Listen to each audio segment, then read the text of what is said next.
우리 창세기 1장 14절부터 23절 말씀을 보겠습니다.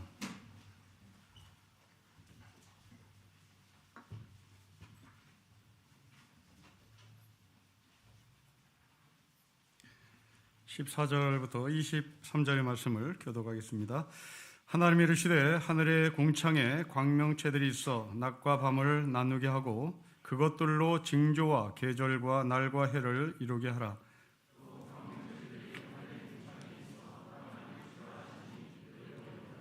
하나님이 두 큰 광명체를 만드사 큰 광명체로 낮을 주관하게 하시고 작은 광명체로 밤을 주관하게 하시며 또 별들을 만드시고 낮과 밤을 주관하게 하시고 빛과 어둠을 나누게 하시니 하나님 보시기에 좋았더라.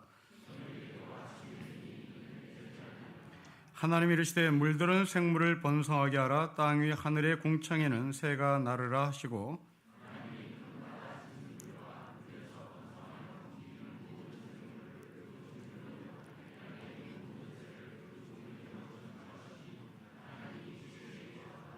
하나님이 그들에게 복을 주시며 이르시되 생육하고 번성하여 여러 바닷물에 충만하라. 새들도 땅에 번성하라 하시니라. 저녁이 되고 아침이 되니 이는 다섯째 날이니라. 아멘. 여러분들이 창세기를 읽을 때는 그 1차 독자를 꼭 염두에 두고 읽으시길 바랍니다. 1차 독자는 한국 사람이 아니라 미국 사람이 아니라 당시 바벨론에서 70년 동안 포로 생활을 하던 히브리 노예들에게 1차적으로 주신 책인 것을 염두에 두셔야 합니다. 이 창세기는 하나님께서 천지를 창조했다라고 선포합니다. 여러분, 이 말은 우주의 시작은 하나님이라고 하는 의미가 포함되어 있습니다. 하루하루 살기에 급급한 우리에게 하나님께서 천지를 창조했다는 것이 무슨 의미가 있을까라고 생각할 수도 있겠습니다. 하지만 그렇지 않습니다. 인간은 누구나 다 뿌리를 찾기를 원하는 본능이 있습니다. 그것이 족보입니다. 여러분들의 뿌리가 어디인지를 알고 싶어 우리는 족보를 찾고 그 족보에서 나의 뿌리를 확인합니다. 아주 오래전에 뿌리라고 하는 영화가 있었습니다.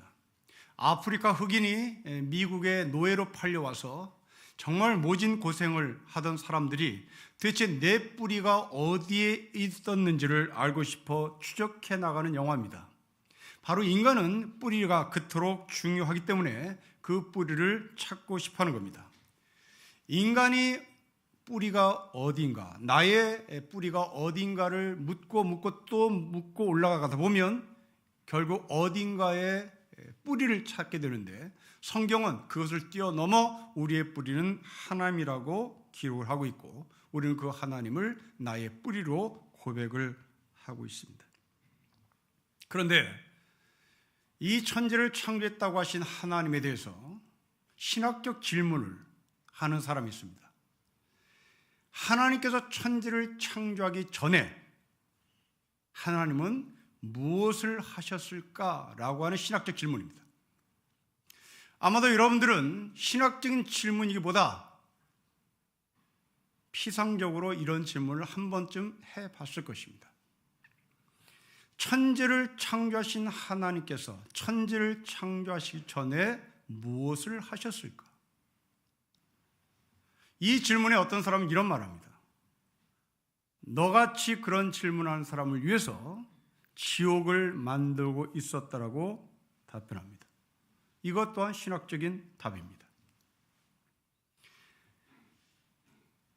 이 질문과 답이 과연 우리가 고백하는 알파와 오메가 되시고 처음과 나중 되시는 하나님과 일치하는지를 점검해 봐야 되겠습니다. 천지를 창조하기 전에 하나님은 지옥을 만들었다.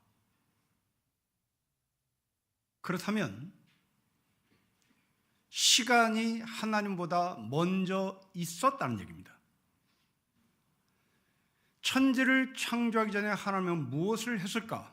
이 질문 또한 시간이 먼저 존재한다는 것을 전제로 하고 질문하는 것이고, 시간이 있다는 것을 전제로 하고 답을 하는 겁니다. 그렇다면 하나님의 온전하심은 사라지는 겁니다.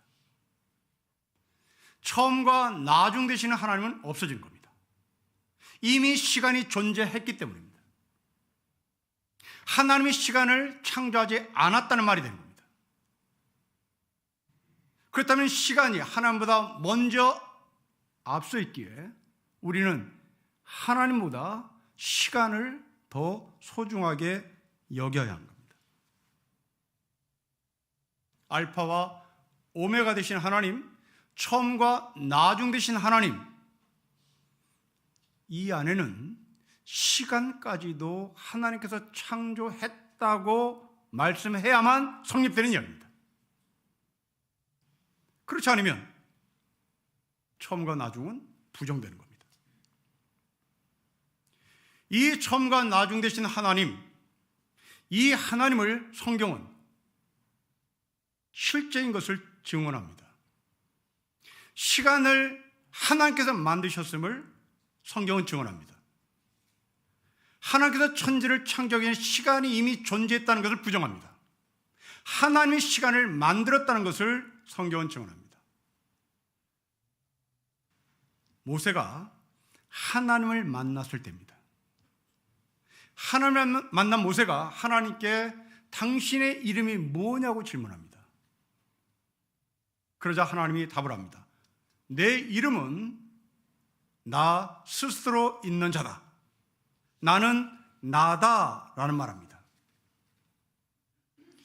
여러분, 하나님의 이름 나는 나다, 나 스스로 있는 자다 라고 하는 이 하나님의 이름과 여러분들이 가지고 있는 이름을 비교해 보십시오.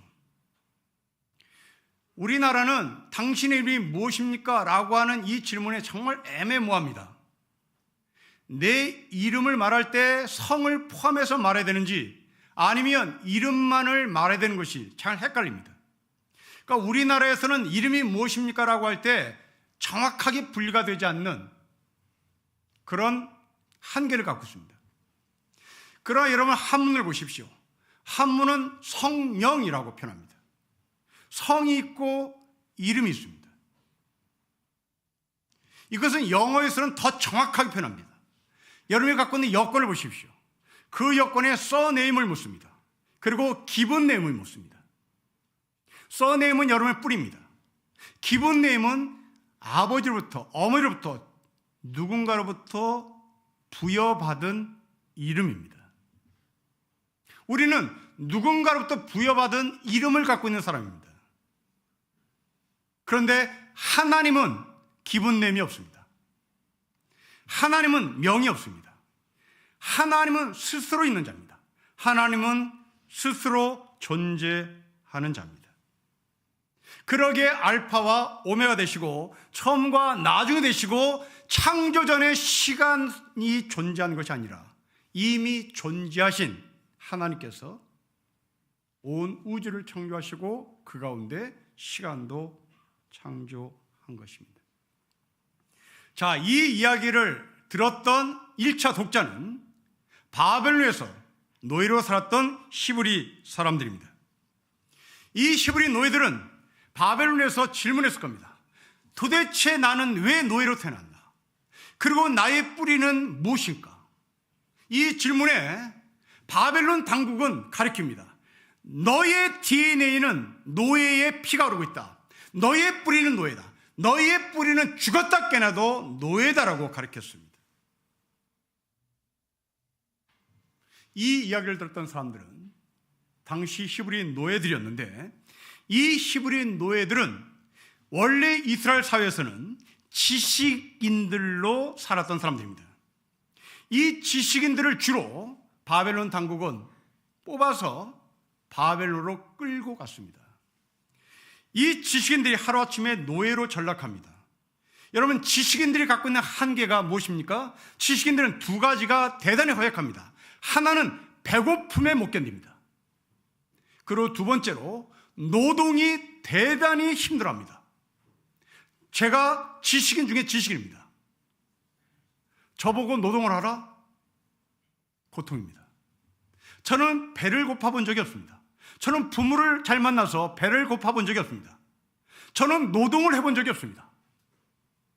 그런데 하루아침에 배가 고프고 하루아침에 노예로서 노동에 투입됐던 당시 히브리 지식인들은 고통이었을 것입니다. 이런 삶을 70년을 보냅니다.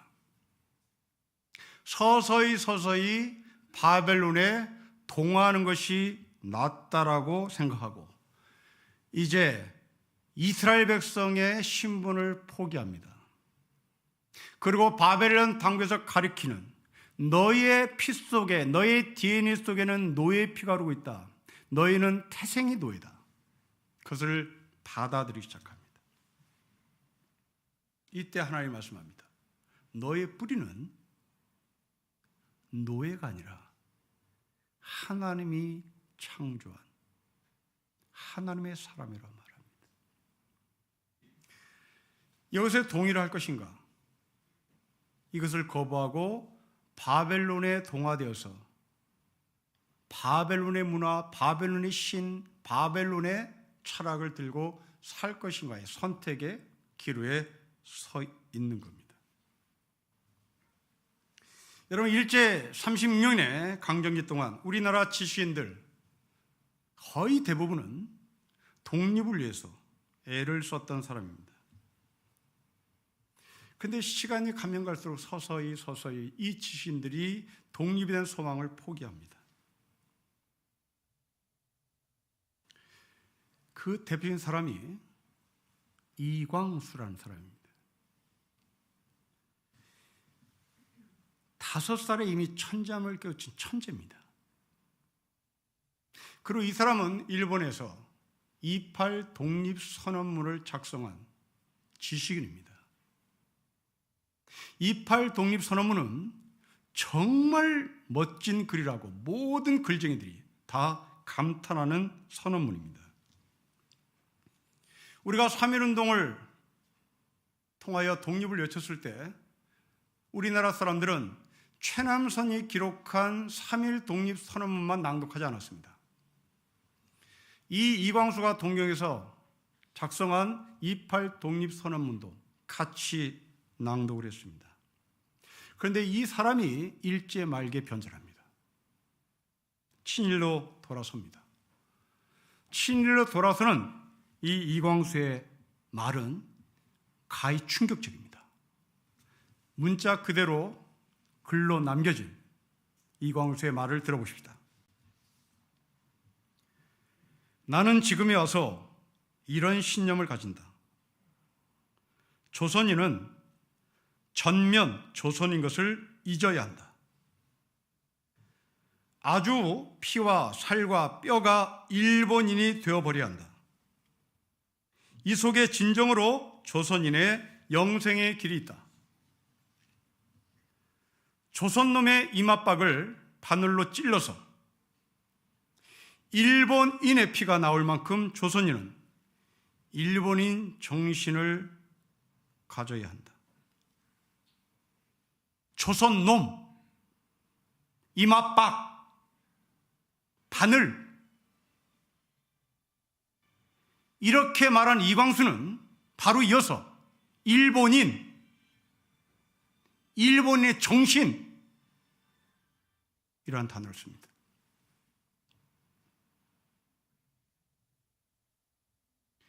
바벨론의 포로로 끌려간 히브리 지식인들, 그들 가운데는 이 이광수처럼 이스라엘 놈들의 이맛박을 찔러 바벨론의 피가 나올 만큼 우리는 바벨론 사람이 되어야 한다 라고 외친 사람이 있었단 말입니다.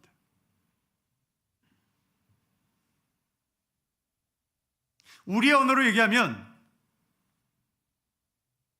예수의 피가 아니라 삼성의 피가 나오도록, 우리의 몸에서 파란 피가 나오도록 우리는 삼성의 혼연일체가 되어야 한다, 이런 말입니다.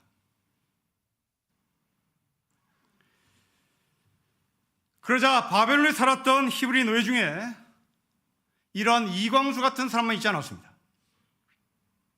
끝까지 해방을 기다린 지식인도 있었습니다. 그 사람은 예레미야 선지자입니다. 이 예레미야 선지자의 말을 여러분들에게 들려드리고 싶습니다.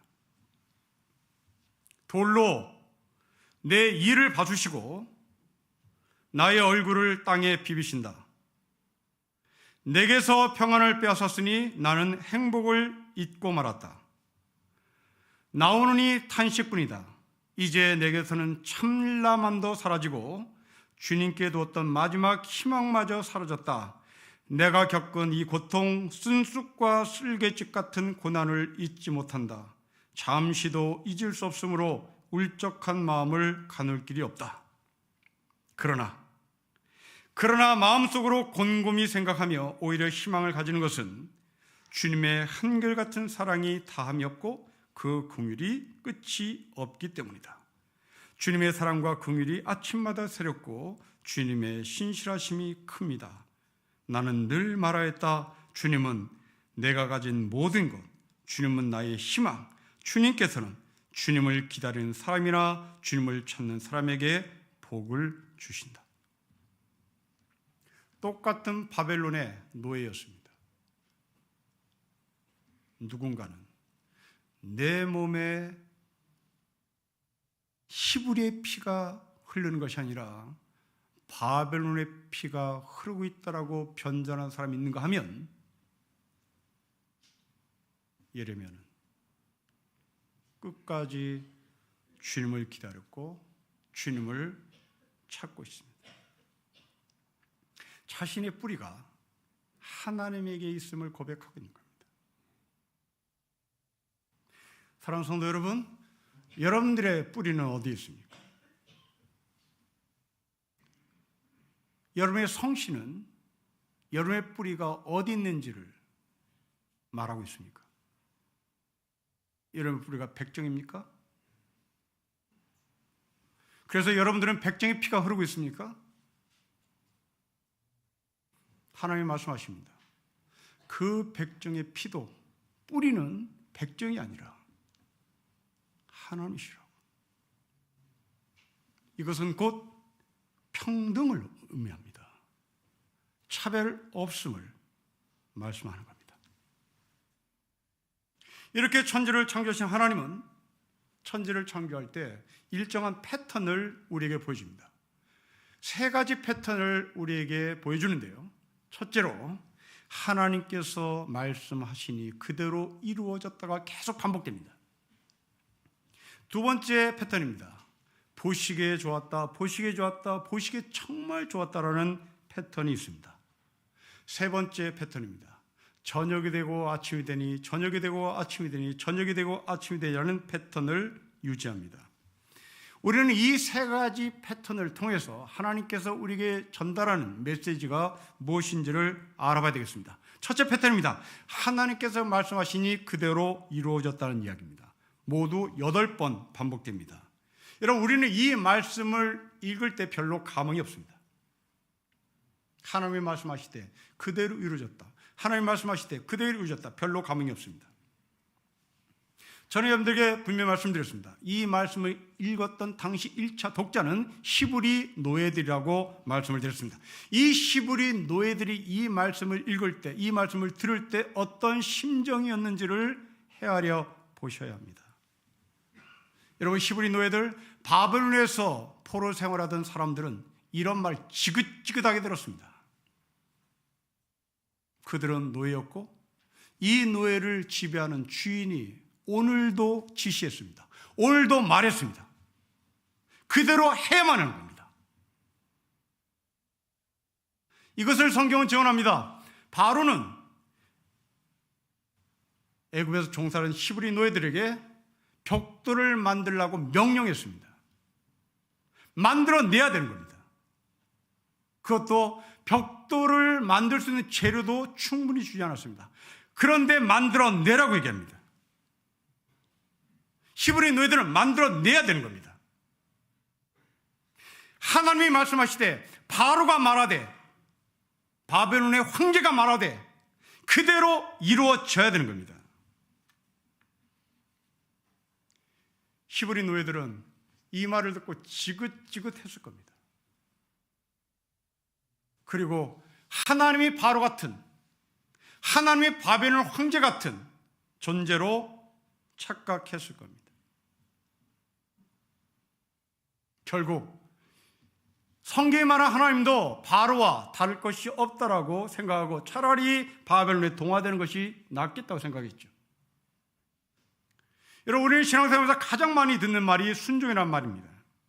내가 순종하고 싶은 마음이 없어서 순종을 못하는 것이 아닙니다. 우리는 할 수 없는 현실 때문에 순종을 못하는 것이 대부분입니다. 그런데 설교자는 계속 해야 된다고 강조합니다. 안 되면 되게 하라고 말하죠. 아니다, 아니다 라고 말하며 사람 사는 세상이 관계로 이루어지는 것이라 하고 싶지 않아도 하는 경우가 있습니다.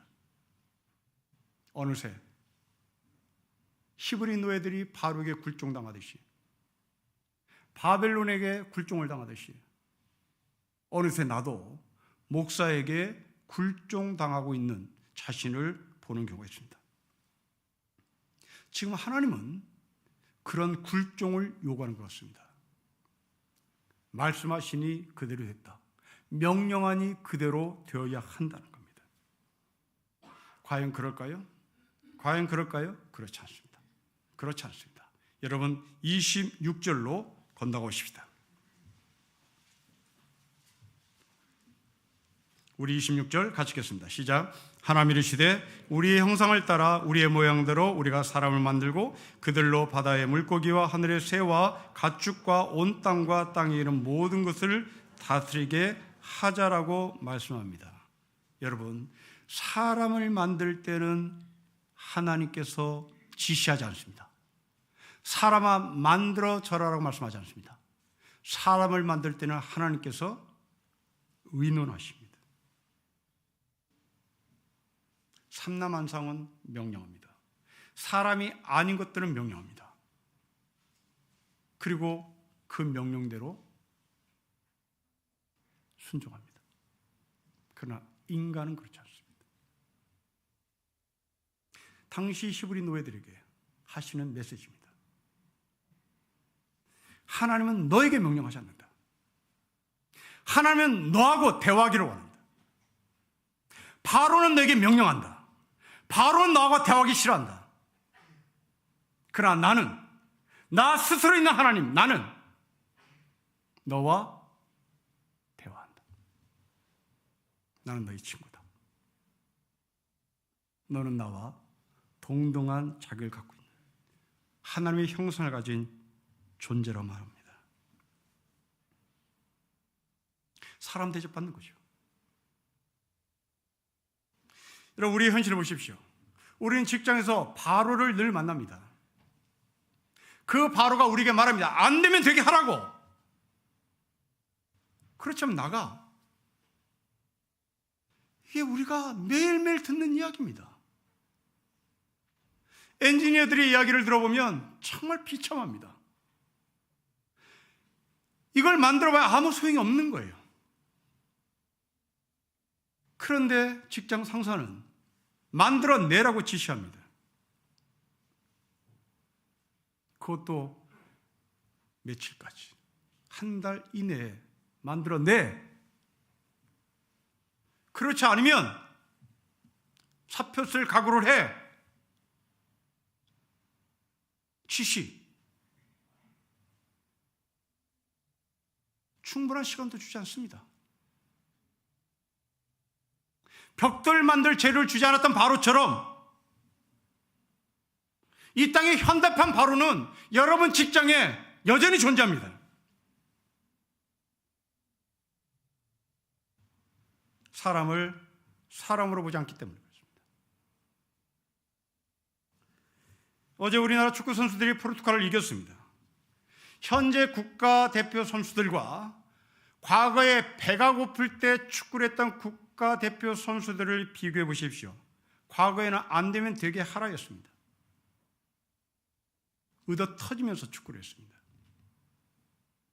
지시와 명령 위에는 없습니다. 그러나 지금은 감독과 선수가 끊임없이 소통합니다.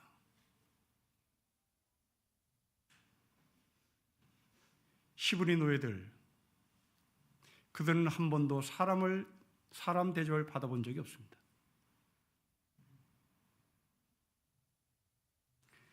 사랑하는 성도 여러분, 여러분들이 여러분의 자녀를 바로의 시선으로 바라보시는지, 하나님의 시선으로 바라보시는지를 점검해 보십시오.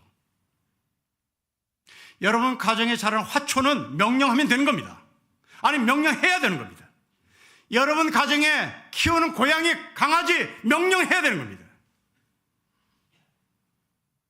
그러나 자녀는 명령해서는 안 됩니다. 자녀는 먹여야 합니다. 자녀는 가르쳐야 합니다. 제대로 먹이지도 않고 제대로 가르치지도 않고 지시하고 그 명령에 따기를 원한다면 여러분들은 바로입니다.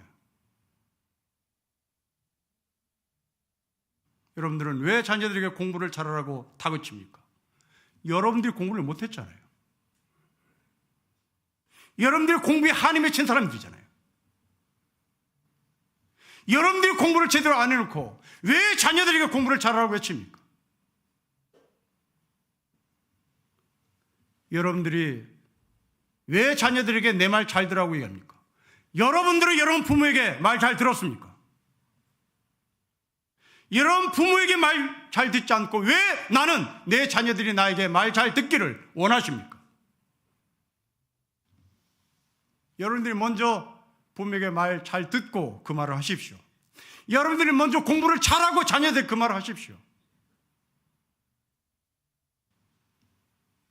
공부에 한 맺히지 않는 사람은 자녀가 공부를 잘하든 못하든 그것에 가치를 두지 않습니다. 공부를 못한, 공부에 대한 상처가, 공부에 대한 한이 있는 사람이 자녀들을 잡지요.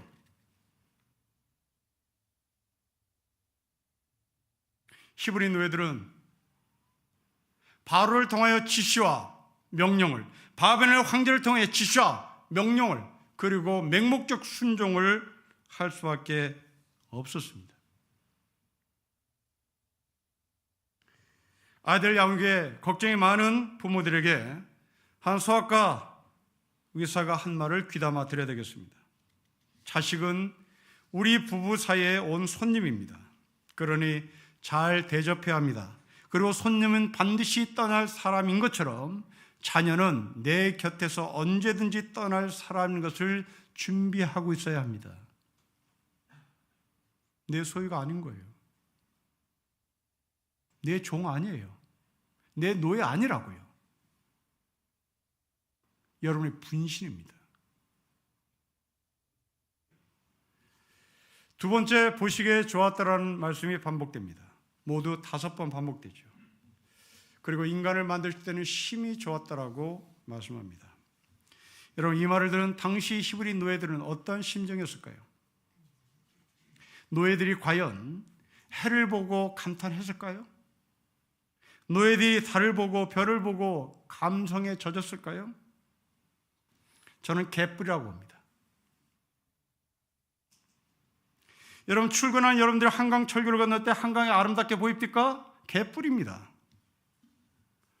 퇴근할 때 저 서해바다로 넘어가는 한강 다리에서 바라보는 낙조가 아름다워 보입니까? 개뿔입니다. 내일 아침에 해 뜨는 것이 여러분의 설렘입니까? 지긋지긋합니다. 해가 아름답게 보이는 사람은 시간에 여유가 있는 사람입니다. 밤에 달이 아름답다고 말하는 사람은 돈 꽤나 있는 사람이에요.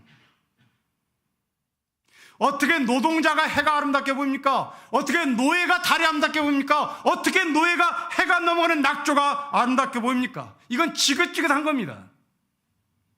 그런데 하나님은 이 히브리 노예들에게 보시기에 좋았다, 보시기에 좋았다라고 말씀하는 이것을 도대체 당시 히브리 노예들은 어떻게 받아들인가 하는 겁니다. 새벽부터 직장에 나가느라 일찍 일어난 여러분들은 커피를 마시면서 동쪽에서 떠오르는 해를 즐길 여유가 없습니다. 이러면서 우리는 하나님 보시기에 좋았다, 하나님 보시기에 좋았다 동의 못합니다. 저도 동의 못합니다. 그러나 그렇지는 않은 것 같습니다. 여러분, 왜 하나님이 이렇게 보기가 좋았다라고 말씀할까요? 그 이유가 뭘까요? 그 이유는 13절에 있습니다. 13절을 우리 같이 읽겠습니다. 시작. 저녁이 되고 아침이 되니 이는 셋째 날입니다. 19절 보십시오. 저녁이 되고 아침이 되니 이는 넷째 날입니다. 23절을 보십시오. 저녁이 되고 아침이 되니 이는 다섯째 날입니다. 31절 보십시오. 저녁이 되고 아침이 되니 이는 여섯째 날입니다. 세 번째 패턴입니다. 아침이 되니 저녁이 되었다. 그렇게 말하지 않습니다. 아침으로 시작해서 저녁으로 끝나는 것이 아니라 저녁으로 시작해서 아침으로 끝납니다. 이것 때문에 보시기에 좋았더라고 하나님께서 말씀하시는 겁니다. 아침 때문에요. 여러분, 저녁은 끝나는 시간입니다. 피곤한 시간입니다. 결산의 시간입니다. 그리고 죽어가는 시간입니다.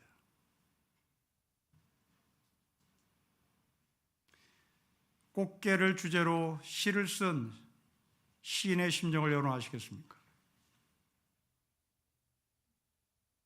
간장이 꽃게 위에 들이부어진다. 엄마 꽃게가 이야기한다. 얘들아, 저녁이다. 잠자자. 간장게장의 서러움입니다. 그 간장은 검습니다.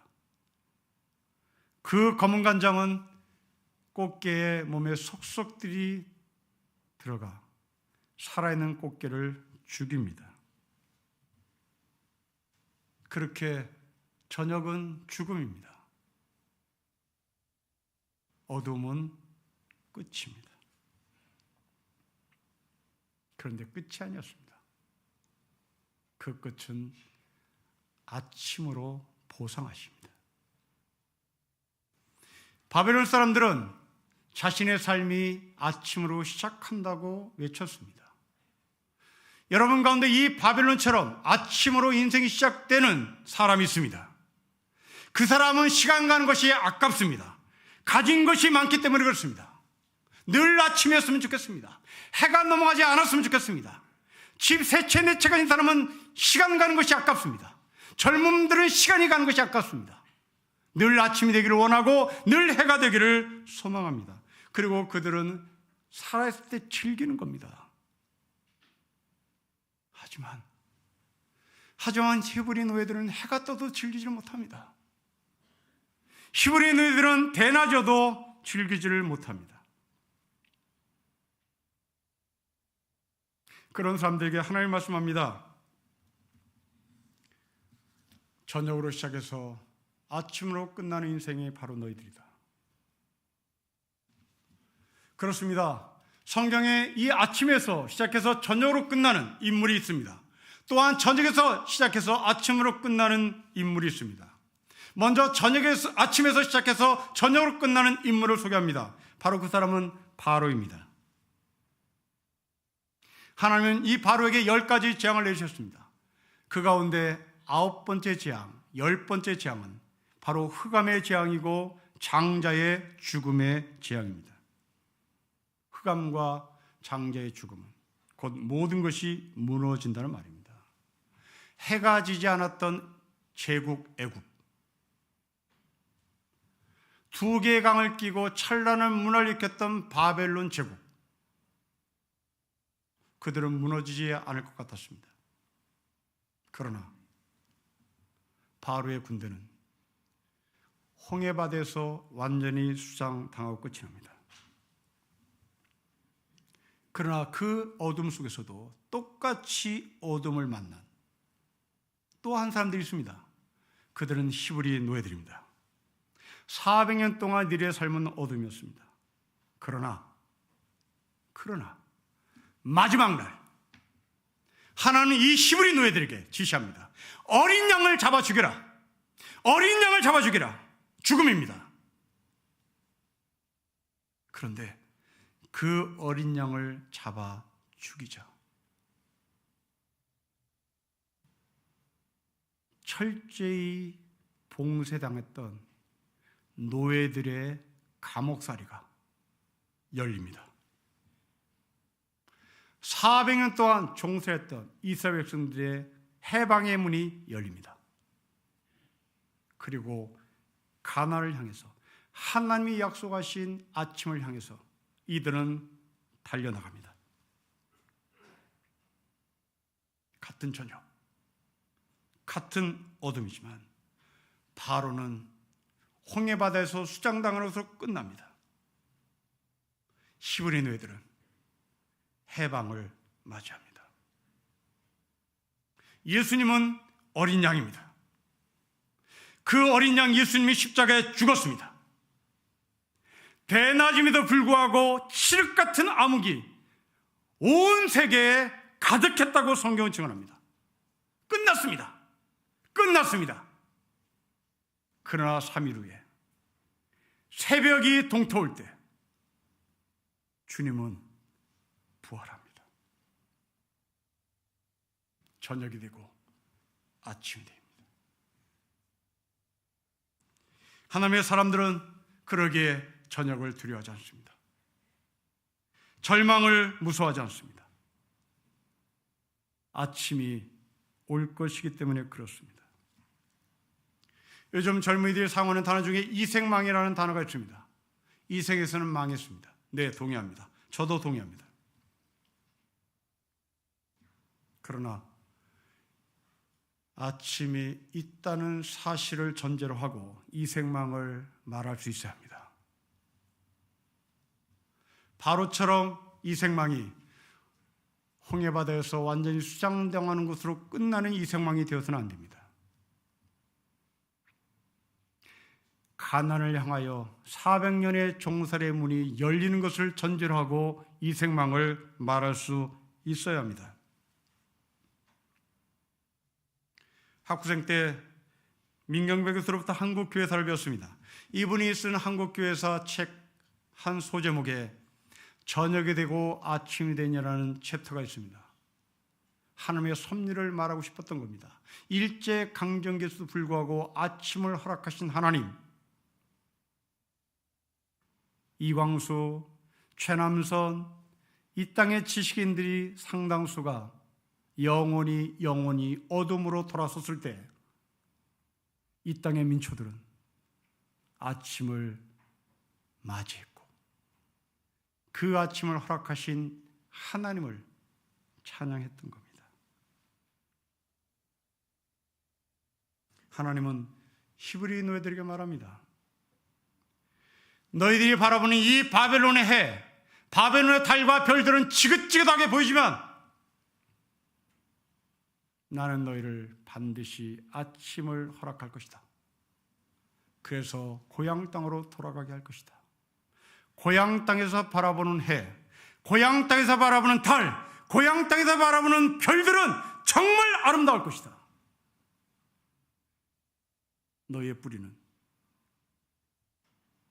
바벨론 아니다. 너희의 피 속에 흐르는 DNA는 노예의 DNA가 아니다. 너희는 하나님의 형상을 가진 사람이다. 너희 뿌리는 하나님에게 있다. 사랑하는 성도 여러분, 여러분들이 내일도 또 자본의 노예로 끌려다닐 수밖에 없을 것입니다. 그리고 보스가, 여러분의 상사가 바로처럼 지시하고 우리는 죽었다 복청하고 따라야 할 것입니다. 이것이 언제 끝날까? 앞이 보이지 않을 것입니다. 그리고 터덜터덜 지친 어깨를 들고 전철을 타 한강을 건널 때는 저놈의 해는 왜 넘어가나? 저놈의 해는 왜 내일 아침에 또 뜰 것인가? 하나님이 보시기에 좋았다고 말하는데 개뿔 나에게는 왜 저것이 아름답게 보이지 않을까? 그럴 때 여러분들은 저녁이 되고 아침이 되냐는 이 말씀을 놓치지 않았으면 좋겠습니다. 여러분에게는 십자가가 있기 때문입니다. 십자가는 영원한 어둠이 아닙니다. 새벽 미명에 다시 살아나시는 부활을 전제로 십자가가 있는 것입니다. 여러분의 고난은 아침을 전제로 있는 고난이요 어둠인 것을 선포하시고 아침의 부활의 역사를 보는 하늘의 사람이 되시기를 주 이름으로 축복합니다. 기도하겠습니다. 하나님 아버지, 해가 아름답습니까? 달과 별들이 아름답습니까? 하나로 아름답지 않습니다. 우리가 노예이기 때문에 그렇습니다. 우리가 노동자이기 때문에 우리가 하루하루 살기가 급급하기 때문입니다. 아버지, 이 굴레에서 벗어날 수 있는 하늘의 역사가 우리에게 십자가를 통하여 약속되었으니 저녁이 되고 아침이 되는 이 하늘의 언약을 저희가 굳건히 붙들고 끝까지 변절하지 않고 예레미야처럼 주님을 묵상하며 주님을 기다리며 주님을 찬양케 하옵소서. 주 예수 그리스도의 이름으로 기도합니다. 아멘.